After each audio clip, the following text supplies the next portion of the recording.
Alors, bien aimé, une fois de plus, bonjour. Soyons la bienvenue dans la présence du Seigneur et surtout, sentons-nous libres. La Bible dit, là où il y a l'Esprit de Dieu, il y a la liberté. Je sais une chose, nul ne peut aller en la présence de Dieu et retourner étant la même personne. Je vais prendre avec vous le Psaume 91, le verset 15 et le verset 16. Il m'invoquera et je lui répondrai et je lui ferai voir mon salut.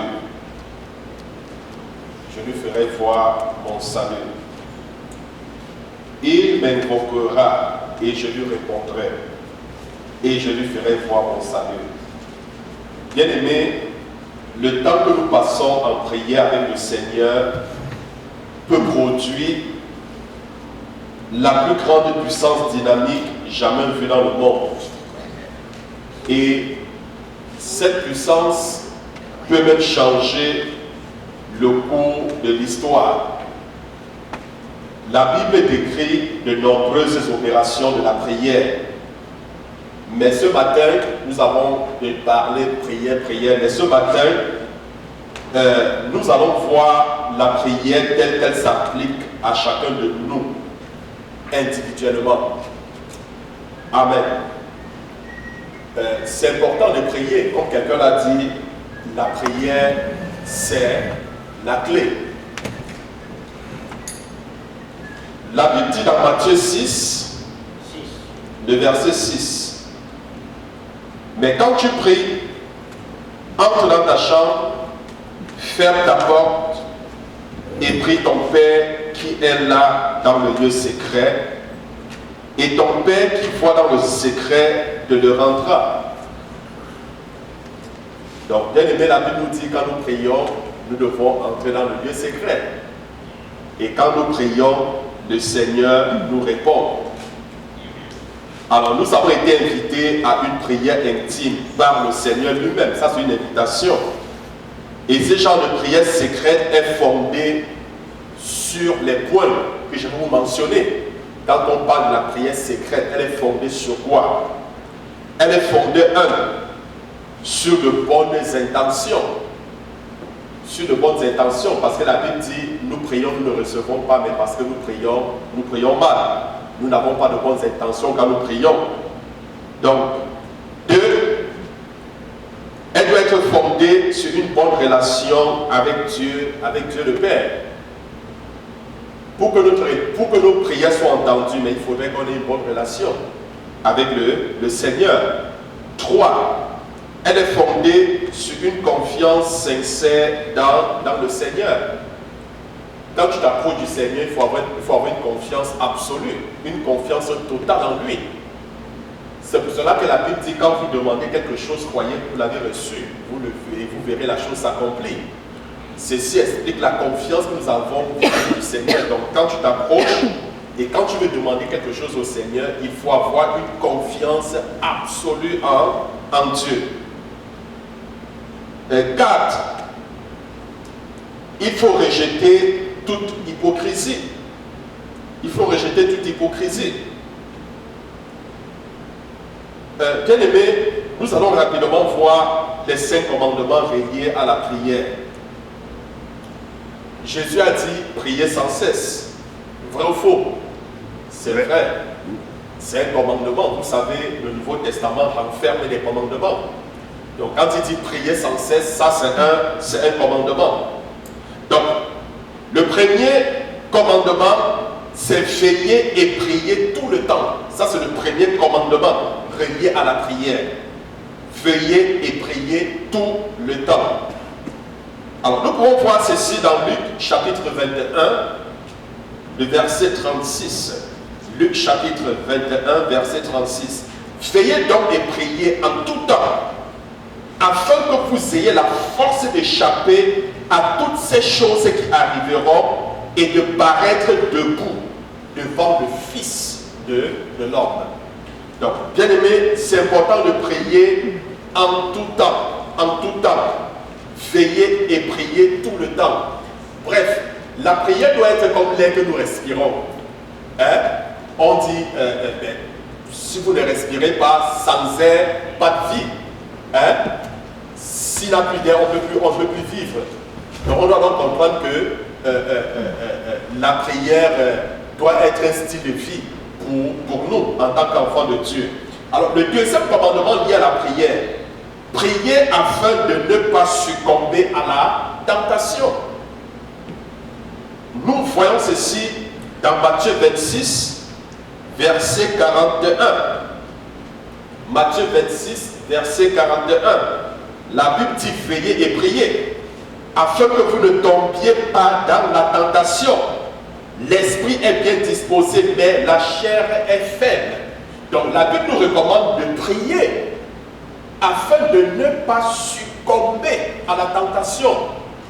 Parce que l'esprit est disposé, mais la Bible dit quoi? La Bible dit la chair est faible, et ça c'est un fait, il faut le reconnaître. Parce que la chair, la chair va toujours nous éloigner du plan de la volonté de Dieu. Alors lorsque la tentation, il y aura toujours des épreuves, il y aura toujours des tentations, ça c'est certain. Mais si nous ne prions pas assez, face aux épreuves, c'est inévitable, on va succomber. Lors de la tentation, on va compromettre lors des épreuves. Donc il est donc important de prier, parce que plus vous priez, quand vous priez beaucoup, mais quand les épreuves surgissent, vous avez la force de pouvoir les surmonter. Mais si vous n'êtes pas un homme, une femme de prière, face aux épreuves, vous allez succomber. Alors le troisième commandement relié à la prière, c'est de prier pour des ouvriers. Prier pour des ouvriers. Luc chapitre 10, le verset 2. Il leur dit, la moisson est grande, mais il y a peu d'ouvriers. Priez donc le maître de la moisson d'envoyer les ouvriers dans sa moisson. Il faut prier pour les ouvriers. Ça, c'est un commandement. La Bible dit la moisson est prête, mais il y a peu d'ouvriers. Il y a peu. Le Seigneur a besoin des ouvriers. Et puis demande de prier. C'est une responsabilité individuelle. Chacun doit prier pour que Dieu suscite des ouvriers pour la moisson, des gens qui auront la compassion pour les âmes, des gens qui vont prêcher l'évangile. C'est très important. Le quatrième commandement bien aimé relié à la prière, c'est prier pour ceux qui sont en autorité. Prier pour ceux qui sont en autorité.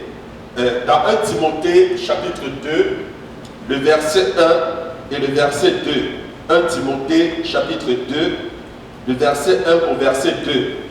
J'exhorte donc, avant toute chose, à faire des prières, des supplications, des requêtes, des actions de grâce pour tous les hommes, pour les rois et pour ceux qui sont élevés en dignité, afin que nous menions une vie paisible et tranquille en toute piété et honnêteté.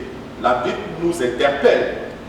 La Bible nous interpelle à prier pour tous ceux-là qui sont en autorité. C'est très important, bien aimé, de prier pour nos dirigeants, de prier pour la nation, pour les dirigeants que Dieu a établis sur la nation. Président, premier ministre, gouverneur, tous les députés. Il est important de prier pour eux. Si nous voulons avoir une vie paisible, tranquille, il est important de prier pour eux. Parce que toute autorité est établie par Dieu. Et on a donc la responsabilité de prier pour eux, afin que Dieu leur donne la sagesse de pouvoir gouverner selon ses plans, selon sa volonté. Que Dieu, n'est-ce pas, puisse les utiliser afin, n'est-ce pas, d'accomplir sa volonté. On doit prier même aussi pour nos leaders, c'est très important. Priez pour ceux que Dieu établit sur vous, même au niveau de l'Église, c'est très important. Vous voyez Moïse dans la Bible, regardez, c'est un exemple patent. Moïse, lorsque Israël était en guerre contre Amalek, alors il a fallu qu'il y ait des Aaron et des Hur. Vous comprenez? Aussi longtemps que les mains de Moïse étaient levées, alors Israël avait la victoire sur Amalek. Mais quand les bras de Moïse baissaient, c'est Amalek qui avait la victoire sur Moïse. Est-ce que vous comprenez? Donc, même à un certain moment, les bras de Moïse faiblissaient, il avait besoin des personnes pour le soutenir dans la prière. Et c'est comme ça à l'église. Il faut, n'est-ce pas, des Aaron, des Hur qui vont soutenir, qui vont prier pour que l'œuvre de Dieu puisse avancer. C'est très très important. Parce que ce que les gens ne comprennent pas, c'est que l'œuvre de Dieu n'est pas l'affaire d'une seule personne. Ce n'est pas l'affaire du pasteur. C'est une affaire, c'est une responsabilité commune, une responsabilité qui appartient à tout le monde. Donc chacun de nous a quelque chose, a une participation, a un rôle à jouer. Parce que quand Dieu appelle un homme, il met les gens autour de lui, mais pour accomplir l'appel. Donc c'est très important, très très important. Donc nous devons être les Aaron, nous devons être les Hur qui doivent prier pour nos dirigeants, prier pour l'Église. Quand le Seigneur dit je cherche quelqu'un, mais je cherche quelqu'un qui doit se tenir à la brèche, quand il dit qu'il cherche quelqu'un. Mais ça ne veut pas dire qu'il n'y a pas des gens, mais il y a des gens, mais il n'y a pas des gens qui se tiennent à la brèche, il n'y a pas des gens qui prient, il n'y a pas des gens sur qui il peut compter. C'est pour cela qu'il dit je cherche quelqu'un. Quelqu'un sur qui il peut véritablement s'appuyer, quelqu'un sur qui il peut véritablement s'accrocher, quelqu'un qui peut porter, quelqu'un qui peut prier, quelqu'un qui peut avoir le fardeau de l'avancement de l'œuvre de Dieu. Le cinquième commandement relié à la prière, c'est prier pour vos ennemis. La Bible dit dans Luc 6, verset 28, bénissez ceux qui vous maudissent, priez pour ceux qui vous maltraitent. C'est souvent difficile, n'est-ce pas? Priez, n'est-ce pas, pour nos ennemis. Priez pour ceux-là qui bénissez ceux qui vous maudissent. Priez pour ceux qui vous maltraitent. Oui, bien aimés, nous devons prier pour nos ennemis. Nous devons bénir ceux-là qui nous maudissent. Nous devons prier pour ceux-là qui nous maltraitent. Nous devons prier, n'est-ce pas, pour ceux-là qui veulent du mal nous concernant. Nous devons prier pour tous ceux, n'est-ce pas, qui se lèvent et qui se liguent contre nous. C'est très important. Alors, bien aimé, quand devons-nous prier? La Bible donne de nombreux exemples des personnes qui ont prié. Et je ne voudrais pas prendre des exemples, sinon on va passer toute la journée à voir des personnes qui ont prié. Je parle de nombreux héros dans la foi qui avaient des moments réservés pour la prière, jusqu'à 3 fois par jour. Alors si nous regardons très bien, c'est-à-dire quand on parle des héros dans la foi, ceux que Dieu utilisait pour accomplir de grands exploits, vous allez voir une prière le matin, dans l'après-midi et le soir. Le matin, l'après-midi et le soir. Donc au moins 3 fois par jour. Si seulement on pouvait prier au moins 3 fois par jour. J'aime beaucoup, j'aime les musulmans. Dans quel sens? Dans le sens où ils prient 3 fois par jour. Ça fait partie de leur règle. Non, tu dois prier 3 fois par jour. C'est très important. Et ils sont disciplinés. Ils prient 3 fois par jour. Si on pouvait en tant que chrétien prier au moins 3 fois par jour, je vous assure, on sera surpris des choses que le Seigneur pourra accomplir autour de nous. Alors, si je prends ma Bible dans Somme 55, le verset 17 et le verset 18, Somme 55, verset 17 et verset 18. Et moi, j'écris à Dieu, et l'Éternel me sauvera. Le soir, le matin et à midi, je soupire et je gémis et il entendra ma voix. Donc en fait, le psalmiste indique ses heures de prière. Il dit qu'il prie le matin, il dit qu'il prie dans l'après-midi, il prie le soir. Il gémit et il dit le Seigneur l'écoute. Amen. Donc ici nous donne à peu près les horaires, les temps, mais sinon 3 fois par jour. Donc on peut prier plus de 3 fois. Amen. Donc autant de fois selon que l'Esprit nous conduit. Mais si on pouvait au moins prier 3 fois. Donc le meilleur exemple d'un horaire quotidien pour la prière sincère et régulière. La prière qui évite les rites spirituels inutiles se trouve, n'est-ce pas, chez notre Seigneur Jésus-Christ lui-même. Nous voyons, il priait tôt le matin, il priait toute la nuit, il priait avant chaque repas. Ça, c'était ce que le Seigneur faisait. Quand nous voyons dans Marc 1, verset 35, on voyait comment le Seigneur priait tôt le matin, la nuit, toute la nuit. On voit dans Luc 6, verset 12, comment est-ce qu'il priait toute la nuit. Avant chaque repas, dans Marc 6, verset 4, on voit comment il rendait grâce à Dieu. Alors, quelles sont maintenant les choses pour lesquelles nous devons prier? Quelles sont les choses pour lesquelles nous devons prier? Nous devons prier pour nous-mêmes. Amen. Prier pour nous-mêmes. 1 Corinthiens 4, verset 10.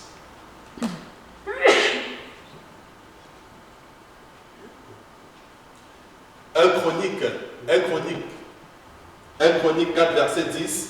La Bible dit, Jabez invoqua le Dieu d'Israël en disant, si tu me bénis et que tu étendes mes limites, si ta main est avec moi et si tu me préserves du malheur en sorte que je ne sois pas dans la souffrance. Et Dieu accorda ce qu'il avait demandé. Mais en fait, Jabez, il avait tellement souffert dans sa vie. Vous comprenez? Il avait tellement souffert. Il a invoqué l'Éternel, il a prié, il a dit à Dieu, Seigneur, il faut que ma condition change, il faut que ma situation change. Et la Bible dit, après avoir prié, Dieu lui accorda ce qu'il avait demandé. Donc, bien aimé, c'est aussi important de prier pour soi. Amen. C'est important. Très souvent on dit, ben voilà, le Seigneur connaît nos désirs, connaît nos besoins, on n'a pas besoin de prier. Mais si, il faut prier, il faut faire part à Dieu, n'est-ce pas, de nos besoins. C'est très important. La Bible dit dans Matthieu 7, verset 7, demandez, l'on vous donnera, cherchez, vous trouverez, frappez, l'on vous ouvrira. Le verset 8 dit, l'on donne à celui qui demande, celui qui cherche et trouve. Et l'on ouvre, n'est-ce pas, à celui qui frappe. Donc, bien aimé, n'hésitons pas, demandez. La Bible dit, demandez, vous recevrez afin que votre joie soit parfaite. Donc, il est important de demander et de continuer à demander sans cesse. Alors, la deuxième chose pour laquelle nous devons prier, c'est les uns pour les autres. Nous devons prier les uns pour les autres. La Bible dit à cet effet, dans Jacques chapitre 5, le verset 16, Jacques chapitre 5, verset 16, la Bible dit, confessez donc vos péchés les uns aux autres et priez pour les uns pour les autres. Donc, confessez vos péchés les uns aux autres et priez pour les uns pour les autres. Donc, la Bible nous interpelle à prier les uns pour les autres. Donc, bien aimé, c'est important de prier pour les autres. C'est très, très important. Ne priez pas seulement pour vous-même, mais prie pour ta soeur, prie pour ton frère. Prie, n'est-ce pas, ton frère peut par exemple venir te poser un problème, peut-être tu connais une situation difficile qu'il est en train de vivre, prie pour lui, c'est important de prier, c'est ce que le Seigneur nous demande. Prions les uns pour les autres, c'est très important, parce qu'il a besoin de ce soutien dans la prière. La Bible dit que celui qui est faible soutient celui qui est faible. Parce qu'il arrive souvent des moments où nous traversons des épreuves, nous traversons des moments très très difficiles. On a besoin de la prière de nos frères, de nos sœurs. On a besoin d'être soutenus dans la prière. Donc c'est pour cela qu'il est important de prier, n'est-ce pas, les uns pour les autres. Alors, quelles sont les choses pour lesquelles nous devons prier? 3. Nous devons prier pour les ministères dans le corps de Christ. Priez pour les ministères dans le corps de Christ. Dans 2 Thessaloniciens chapitre 3, le verset 1, 2 Thessaloniciens 3, verset 1, la Bible dit au reste, frères, priez pour nous, afin que la parole du Seigneur se répande et soit glorifiée comme elle l'est chez nous. Hein? Donc, la Bible dit au reste, frères, priez pour nous. Hein? Il demande de prier pour nous, pour les apôtres, pour les pasteurs, pour les évangélistes, pour les ministères dans le corps de Christ. Vous savez, il y a plusieurs ministères dans le corps de Christ. Donc, il est important de prier pour chaque ministère, afin que le Seigneur accomplisse sa volonté, afin que le Seigneur agisse puissamment. C'est très, très important Donc, bien aimé, il est important de prier, que ce soit pour le ministère de l'intercession, prier pour la loi, c'est très important. Prier, n'est-ce pas, pour ceux qui exhortent, prier, c'est très important. Donc, il est de notre responsabilité de prier pour les ministères dans le corps de Christ. Bien aimé, la quatrième chose pour laquelle nous devons prier, c'est pour les malades et ceux qui sont découragés. Prions pour les malades et prions pour ceux qui sont découragés. Alors, la Bible dit dans Jacques chapitre 5, verset 14 au verset 16, « Quelqu'un parmi vous est-il malade ?» La Bible dit qu'il appelle les anciens de l'Église et que les anciens prient pour lui en loignant d'huile au nom du Seigneur. La prière de la foi sauvera le malade et le Seigneur le relèvera. Et s'il a commis des péchés, il lui sera pardonné. Confessez donc vos péchés les uns aux autres et priez les uns pour les autres afin que vous soyez guéris. Donc, bien aimé, ici, la Bible nous recommande de prier, n'est-ce pas, pour ceux qui sont malades. La Bible dit, quelqu'un parmi vous est-il malade? Quelqu'un parmi vous souffre-t-il? Il appelle les anciens vont prier pour lui en loignant d'huile. La prière de la foi va relever le malade et s'il avait péché, ses péchés lui seront pardonnés. Donc, bien aimé, il est important de prier, n'est-ce pas, pour les malades et de prier aussi pour nos bien-aimés, prier aussi pour ceux-là qui, n'est-ce pas, sont découragés, parce que c'est important de prier. La Bible dit les jeunes se lassent, les adolescents se fatiguent, mais ceux qui mettent leur confiance en l'Éternel font comment? Ils renouvellent leur force. Donc, il est important que nos forces soient renouvelées pour avancer, pour ne pas lâcher, mais avancer jusqu'à arriver. C'est très très important parce que, croyez-moi, l'ennemi n'est toujours pas content de nous voir accomplir le plan de Dieu. Et chaque fois que l'œuvre de Dieu est mise en question, chaque fois que les choses n'avancent pas, c'est en fait ça le plan de l'ennemi, vous comprenez? Donc le plan de l'ennemi justement, c'est de nous emmener à baisser les bras, à ne pas prier, à ne pas avancer. C'est ça le plan de l'ennemi. Donc quand l'ennemi vient, c'est pour détruire, quand il vient, c'est pour dérober, quand il vient, c'est pour éteindre.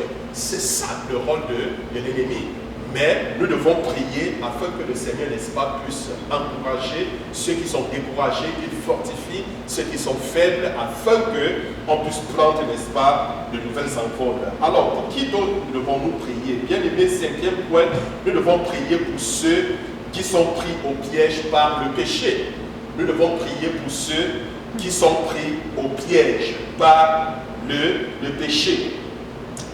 Dans 1 Jean chapitre 5, de verset 16, la Bible dit, si quelqu'un voit son frère commettre un péché qui ne mène point à la mort, qu'il prie et Dieu donnera la vie à ce frère.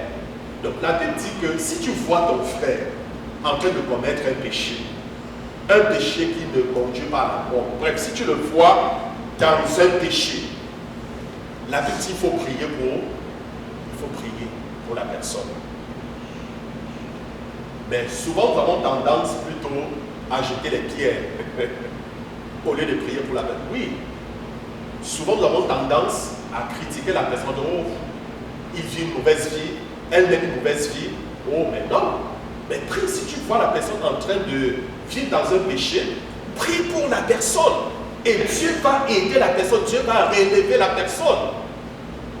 Mais si tu te mets à condamner la personne, parce que, croyez-moi, dans le christianisme, avec l'expérience que j'ai vue et ce que je vois, plus souvent on passe le temps à jeter les pierres, à critiquer, à condamner la personne, que de prier pour la personne. Donc la Bible est claire là, si quelqu'un voit son frère commettre un péché qui ne mène point à la mort, qu'il prie et Dieu donnera la vie à ce frère. Donc bien aimé, c'est important de prier, n'est-ce pas, pour ceux-là qui vivent dans le péché, afin que Dieu ne permette pas qu'ils meurent dans ce péché, mais que Dieu les amène à la repentance, que Dieu, par le Saint-Esprit, leur donne la force de pouvoir abandonner ce péché. Alors nous allons rapidement voir l'aide qui vient avec la prière. Nous avons une aide lorsque nous prions. nous pouvons rapidement voir ceci dans Romains. Romains chapitre 8, le verset 26. Romains chapitre 8, le verset 26. De même aussi, l'Esprit nous aide dans notre faiblesse, car nous ne savons pas ce qu'il nous convient de demander dans nos prières. Mais l'Esprit lui-même intercède par des soupirs inexprimables, d'autant pour moi. Donc, la Bible ici nous présente une aide. Le Saint-Esprit nous aide dans la prière. Nous ne sommes pas seuls. Donc, quand nous prions, nous avons de l'aide qui vient de la part du Saint-Esprit. Donc, bien aimé, je voudrais qu'on comprenne que un des desseins, je dis bien un des desseins du Saint-Esprit est de nous enseigner, de nous guider dans la prière et de nous aider dans notre foi. Vous comprenez? Donc, le Saint-Esprit, qu'est-ce qu'il fait? Le Saint-Esprit nous enseigne. Le Saint-Esprit nous guide dans la prière. Le Saint-Esprit nous aide dans notre foi. Ça fait partie des desseins du Saint-Esprit. Donc quand il vient, c'est aussi pour nous aider à prier. Parce que souvent quand nous prions, mais nous ne prions pas comme il se doit. Nous ne savons même pas ce qui nous convient de demander à Dieu lorsque nous prions. Le Saint-Esprit bien-aimé donnera quelquefois une onction spéciale à la prière d'un croyant, nous appelant ceci à prier dans le Saint-Esprit. Souvent, quand la Bible dit dans Jude, c'est un chapitre, le verset 20, qui parle, n'est-ce pas, la prière, prier dans le Saint-Esprit. Donc ici, c'est le Saint-Esprit, je pense que nous en avons parlé. Je ne voudrais pas m'attarder là-dessus. Donc je voudrais qu'on comprenne que le Saint-Esprit, n'est-ce pas, nous aide dans la prière. Il nous aide dans la prière. Alors, je voudrais parler des partenaires de prière. C'est aussi un point important. Il y a des avantages réels quand deux personnes s'associent ensemble pour prier. Donc, nous devons avoir des partenaires de prière. Amen.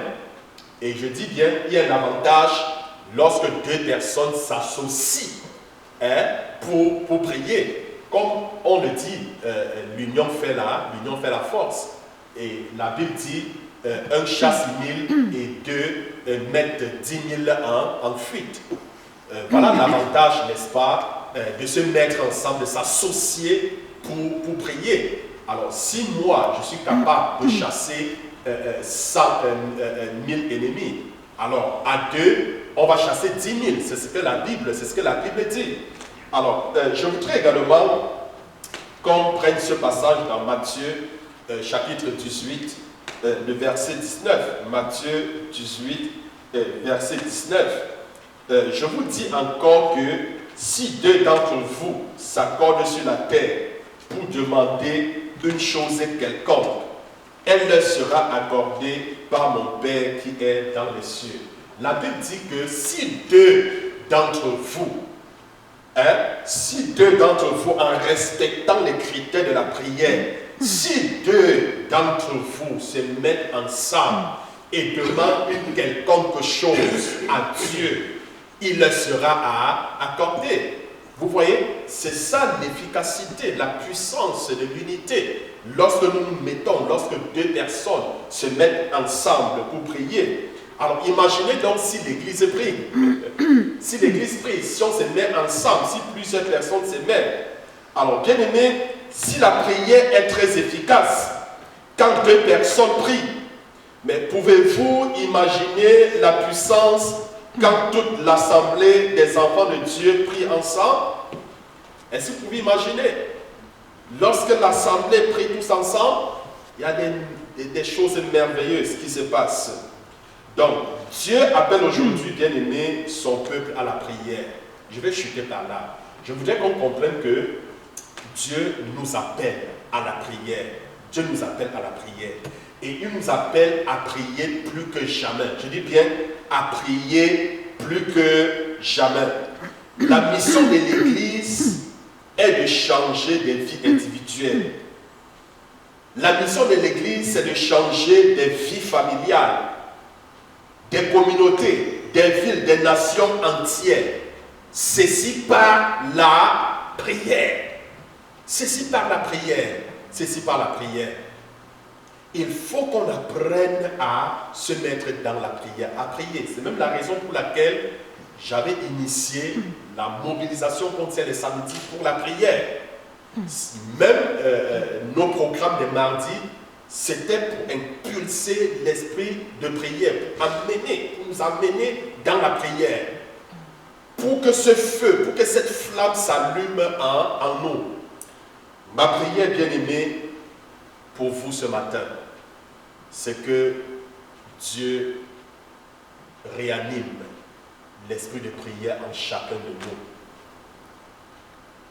Que le Seigneur fasse de toi une flamme de feu. Que le Seigneur te donne, que le Seigneur nous donne de faire de la prière comme l'air que nous respirons. Que la prière soit un style de vie pour nous, un style de vie pour nous. Que le Seigneur nous donne de toujours prier à tout moment, à temps et à contre-temps. Je dis bien à temps et à contre-temps, en toutes circonstances, que le Seigneur nous donne de toujours prier. Parce que, croyez-moi, la prière, c'est la clé. Vous ne pouvez pas percer, vous ne pouvez pas avancer avec Dieu si vous ne priez pas. Ce n'est pas possible. Ce n'est pas possible. La prière, c'est la base. C'est la base. C'est la base de tout changement. C'est la base de la croissance. Tu ne peux pas grandir, tu ne peux pas évoluer, tu ne peux pas faire des exploits avec Dieu. Si tu ne pries pas, ce n'est pas possible. Ce n'est pas possible. Donc, bien-aimés, si nous voulons voir les choses changer, nous devons nous mettre dans la prière. Gloire à Dieu. Alors, quel est ton engagement ce matin? Est-ce que tu t'engages à faire de la prière une priorité dans ta vie? Si c'est le cas, je voudrais que tu baisses la tête et que tu parles à Dieu. Tu dis à Dieu ce matin, Seigneur, je m'engage à faire de la prière une priorité dans ma vie. Est-ce que tu peux parler au Seigneur?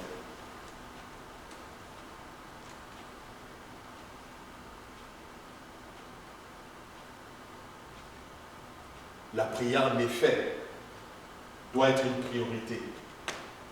Ça doit être une priorité dans ta vie. Mais souvent, nous avons d'autres priorités. Hein? Souvent, nous pensons aller faire un déjeuner rapidement parce qu'on a faim, on s'est levé, on a faim, qu'on n'a même pas eu le temps de prier. Hein? Souvent, on se lève et puis on n'a pas eu le temps de prier parce qu'on dit, bon voilà, on va faire le ménage. Parce qu'on a vu le ménage est plus important que la prière. On se lève et puis on s'en va travailler parce qu'on n'a pas eu le temps de prier. Hein? Donc, bien aimé, la prière doit être une priorité pour nous. Que le Seigneur nous bénisse. Amen.